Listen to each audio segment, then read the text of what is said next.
থোকায় থোকায় ঝুলছে আম। ছোট বড় মাঝারি আকারের এসব আম পুরোপুরি পাকার আগে সংগ্রহ করে বাজারজাত করেন চাষিরা।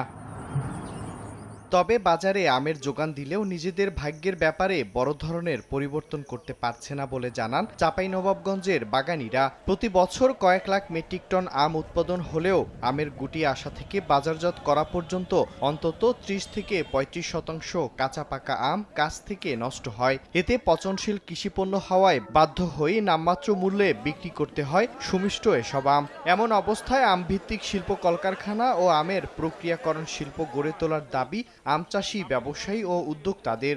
আমভিত্তিক যে শিল্প কলকারখানাগুলো যেটা দরকার আমাদের জেলাতে, এটা যেন বিশেষভাবে আমাদের এই অঞ্চলে এটা গড়ে তোলা হয়। সংরক্ষণ করে 4 মাস পরে এটার থেকে ধরেন কৃষক আরও কিছু লাভবান করতে পারবে। প্রক্রিয়াজাত ছাড়া আমের কোনো আর বিকল্প আমার কাছে মনে হয় না যে আছে। আম ইপিজেড এরকম কিছু করা যায়, আমরা এক জায়গাতে সব কিছুই করতে পারি, সবাই মিলে একে অপরকে সহযোগিতা করে। সরকারিভাবে হোক বা নিজস্ব ব্যক্তিগতভাবে হোক, এটা সংরক্ষণ করার জন্য সারা বছর যেন পাওয়া যায়। ফ্যাক্টরি ইন্ডাস্ট্রিজ গড়ে তুললে এটা হয়তো কৃষকদের জন্য কিছুটা সুবিধা হতে পারে। তীব্র গরম, খরা ও অতিবৃষ্টির কারণে প্রত্যেক মৌসুমেই সবগুলো জাতের আম একসঙ্গে পেকে যায়। এতে আম ভিত্তিক শিল্প কলকারখানা ও প্রক্রিয়াকরণ শিল্প গড়ে তুলতে স্বল্প সুদের ঋণ ও প্রশিক্ষণ দেওয়ার দাবি কৃষক নেতাদের। এই কাজগুলো করা হয়, তাদেরকে যদি স্বাবলম্বী করা হয়, শিক্ষা দেওয়া হয়, তাহলেই কিন্তু এটা ব্যাপক আকারে প্রসার ঘটবে। এই নষ্ট আমগুলো কিন্তু কাজে লাগার সুযোগ আছে, তখন